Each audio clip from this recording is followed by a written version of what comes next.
Today, I'm going to show you my complete SEO checklist. In fact, this is the same checklist I've used to get first page Google rankings for competitive keywords like keyword research tools and SEO campaign. And in this video, I'm going to walk you through my entire SEO checklist, step by step. Keep watching. When I first got started with SEO, I had no idea what I was doing. So I started to search for things like how to get higher Google rankings and how to SEO my site. And despite following all the advice that I read, my traffic didn't budge. It was really frustrating. Oh, I hate you, Google! Today, my site brings in hundreds of thousands of visits per month, mostly from Google. And major media sites like Entrepreneur have called me an SEO genius. My secret? I developed a repeatable, step-by-step SEO process. And that's exactly what I'm going to share with you right now. So let's kick things off with step number 1 of this SEO checklist.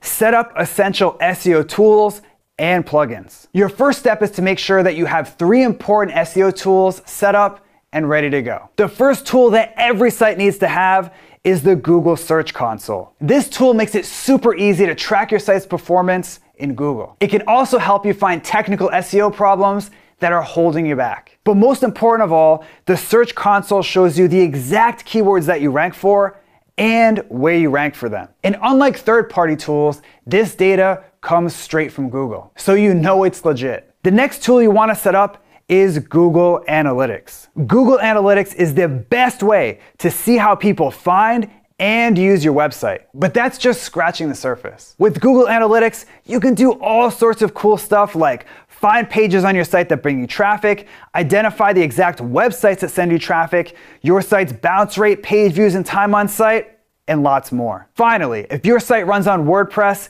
you need to install the Yoast SEO plugin. Yoast is by far the most popular SEO plugin on the planet, and for good reason. Yoast makes it super easy to make your WordPress site SEO friendly right out of the box. And now it's time for the second step in this checklist. Find keywords that customers search for. It's no secret that keyword research is super important. The question is, how do you find keywords that your customers search for? Here are 3 simple techniques. First, find long-tail keywords with Google Suggest. To use this technique, type a keyword into Google, but don't press enter or the search button. Instead, take a look at the keywords that Google shows you. Google only suggests keywords that people are actually searching for. So when you see a Google search suggestion, you know that lots of people are searching for that term. Next, find keywords with the Google Keyword Planner. The Google Keyword Planner is Google's official keyword research tool. This tool is technically designed for Google Ads, but it's still super useful for SEO keyword research. To use it, just enter a seed keyword and check out the suggestions that the tool spits out. That's all there is to it. Finally, spy on online communities. Fortunately, this isn't as creepy as it sounds. I'm talking about reading threads on sites like Reddit, Quora, and online forums. All you need to do is head over to the community and find questions that crop up again and again. For example, I noticed that a big chunk of the threads on the paleo subreddit are all about paleo and keto desserts. So if you ran a site in the paleo niche, terms like best paleo desserts and keto-friendly desserts would be great keywords to target. With that, let's jump into step number 3, keyword optimize your content. So you've installed all of the important SEO tools and you found a handful of keywords. Now it's time to actually optimize your site. Here's how. First, use your keyword in the first 100 words of your page. Google puts more weight on terms that show up at the top of your page. So make sure to use your keyword once here. For example, on this post from my site, you can see that I use the term SEO tools right off the bat. Next, use your keyword in the beginning of your title tag. Just like with your page's content, Google puts a little bit of extra weight on terms that show up early in your title tag. For example, my main keyword for this post is SEO case study.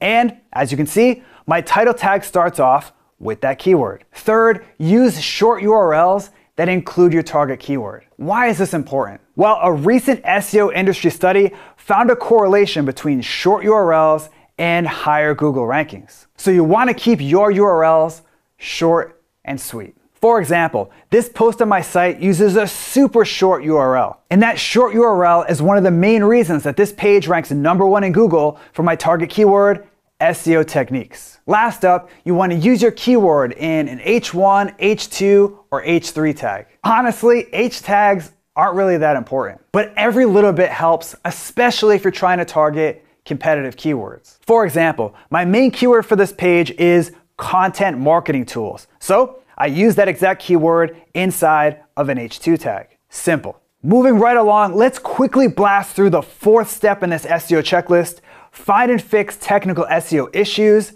and errors. The truth is, technical SEO problems can tank your rankings. So if your site has technical SEO problems, you want to find and fix them right away. Here's how. First, make sure that your site is mobile friendly. As you might have heard, Google now runs on a mobile first index, which means if your site isn't optimized for mobile devices, it won't rank. What the heck? I can't click anything. Fortunately, you can easily see your site's mobile friendliness with the Google Mobile Friendly Test. Just pop in a page from your site and Google will tell you whether or not your page is mobile friendly. Next, ID crawl errors. A crawl error just means that Google is having trouble indexing all of the content on your site. And if they can't index your page, it's not going to rank. You can easily find crawl errors in the Google Search Console using the coverage report. Finally, improve your site's page speed. Your site's loading speed is a confirmed ranking factor. Now, to be clear, in my experience, page loading speed isn't gonna make or break your rankings. But in general, the faster your site loads, the better. To evaluate your site's loading speed, check out Google's Page Speed Insights and webpagetest.org. Both tools give you a benchmark for how quickly your site loads. They also hook you up with recommendations to help you speed things up. Nice. And now it's time for our next step: create content designed to rank in Google. There's no denying it. If you want to rank in Google, you need to publish great content. But what is great content exactly?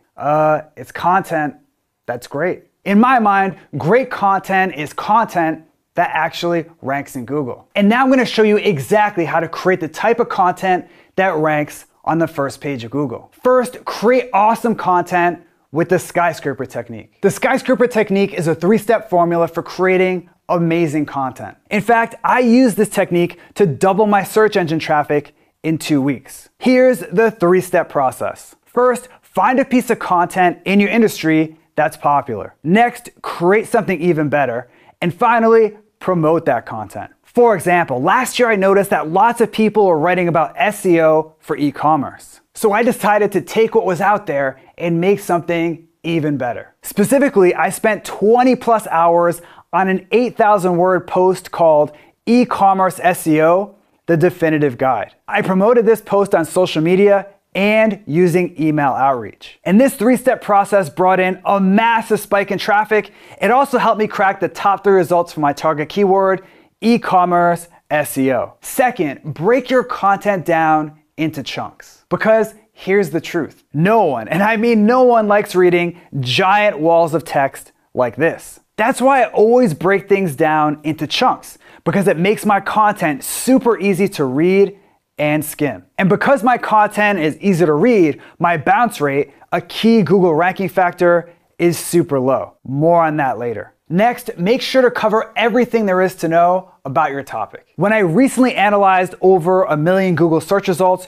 one thing was clear. Content that covers an entire topic in depth ranks above content that only covers part of a topic. For example, remember that e-commerce guide I mentioned earlier? Well, that ultimate guide could have been a lame blog post like 5 ways to get higher rankings for your e-commerce site. But I decided to create something that covered everything there is to know about optimizing e-commerce sites, which helped my page hit the first page of Google in record time. Besides making your content in depth, you also want to use lots of multimedia on your page. I'm talking about stuff like images, polls, visual content, videos, charts, and infographics. For example, I use lots of screenshots, visuals, and videos in pretty much every post. Finally, you want to double down on content formats that are working best right now. I recently teamed up with BuzzSumo to analyze almost 1 billion blog posts. So what did we find? Well, there was some good news and some bad news. Let's get the bad news out of the way. The bad news is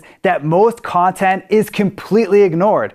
In fact, we found that 94% of all published content gets 0 external links. That's right, 0. Now for the good news. There are certain content formats that attract more backlinks than others. We found that why posts, what posts, and infographics get significantly more backlinks than other content formats. For example, this why post has been linked to over 50,000 times. Obviously, you can't just publish a why post or an infographic and expect the links to roll in. But our data shows that sticking to these 3 content formats can increase the odds that people link to your stuff. Speaking of links, it's time for the last step in this checklist: build links to your website. So, are backlinks still important for SEO?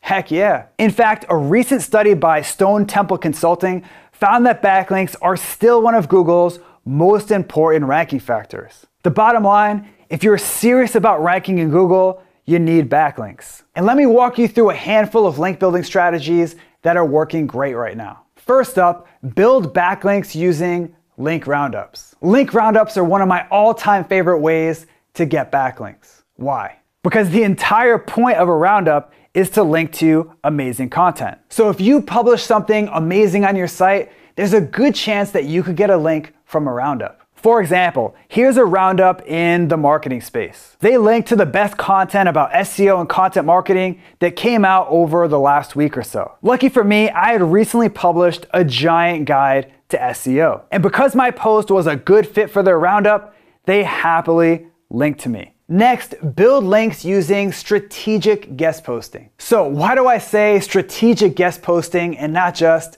guest posting? It's not to sound smart. That's because guest posting can work, but you need to be strategic about it. And if you do guest posting the wrong way, your site can get slapped with a Google penalty. So how do you do guest posting the right way? The right way is to publish your guest post on a respected site in your niche. The wrong way is to publish guest posts on any website that has a Right For Us page, even if the site has nothing to do with yours. A good rule of thumb that I follow is to only guest post on sites that are gonna send me targeted traffic and related to my site. For example, here's a guest post that I published on the Buffer blog. Buffer's blog focuses more on social media, and my site is about SEO, but those two topics are related enough. If I publish the same post on a site about cute cats, that would look shady to Google. Anyway, I got a solid backlink from my post, and it brought in a decent chunk of targeted traffic to my site. The next strategy I want to show you is to go on podcasts as a guest. This is one of the most underrated link building techniques on the planet. Just like with a guest post, you get a nice contextual link from your podcast appearance. But unlike a guest post, there's much less legwork. You don't need to pitch topics or work with an editor. Just schedule your interview and show up and provide value. That's it. Because this strategy is so easy, I've actually appeared on over 70 podcast episodes over the last few years. Last up, we have the age-old strategy of mentioning influencers in your content. This process couldn't be any simpler. First, mention influential bloggers in your post. Then, let them know about it. Seriously, that's it. For example, a while back I published this giant list of SEO tools. Now I could have published this post and hoped and prayed that people actually see it. So I decided to be proactive. So I reached out to each person to let them know that I mentioned them. And as you can see, most of the people that I reached out to were happy to share my post. Now, before we close out this video, it's time for a quick bonus step. Tap into advanced SEO techniques and strategies. At this point, you've got the basics down. So let me walk you through a handful of advanced SEO tips and strategies that are working really well right now. My first advanced SEO tip is to delete what I call zombie pages. Zombie pages are pages on your site that don't bring in any traffic. And as it turns out, Google hates sites with lots of zombie pages. In fact, a Google employee recently stated that they prefer to rank sites that have a small number of high quality pages over those that are bloated with lots of pages that don't provide any value. That's why I make sure that every page on my site is awesome. In fact, Backlinko generates over 300,000 visitors per month. And to date, I've only published around 70 total blog posts. How is this possible? It's because when it comes to content, I focus 100% on quality, not quantity. To be clear, you don't want to start deleting pages like a crazy person. This is a process you want to do slow and carefully. So use Google Analytics to find a handful of pages that don't generate any traffic. Then delete them or redirect them to another related page. Wait a week or two to see how it goes. Then over the next few months, slowly delete more and more zombie pages. For example, the team at proven.com noticed that they had almost 50,000 pages indexed, way more than they thought. As it turned out, a lot of these extra pages were zombie pages that didn't provide any value. So they deleted them. And thanks to this and a few other SEO improvements they made, Proven's organic traffic significantly increased. Our next advanced tip is to boost your organic click-through rate. As you might have heard, Google pays very close attention to how many people click on your site in the search results. If people skip over your site and click on the other results, your rankings can drop like a stone. But if lots of people click on your result, Google considers your page a great result for that keyword, and you'll get a rankings boost. In fact, a Google document states that when you click on a link in Google search, Google considers your click when ranking that search result. So how do you improve your organic click-through rate? Scan the first page search results for your target keyword. And imagine what someone searching for that keyword would want to click on. Then optimize your title tag and description to match what a searcher wants to see. For example, if you search for video SEO, you'll notice that most of the results are guides and tutorials. In other words, people that search for this keyword don't want a handful of tips, they want a complete guide. And to show people that my result was a thorough guide, I made sure to include the word guide in my title and description. The last advanced SEO tip I have for you is to keep your content up to date. Back in the day, I'd publish a new post and never think about it again. And as time went on, my content got really outdated. I had old screenshots, outdated strategies,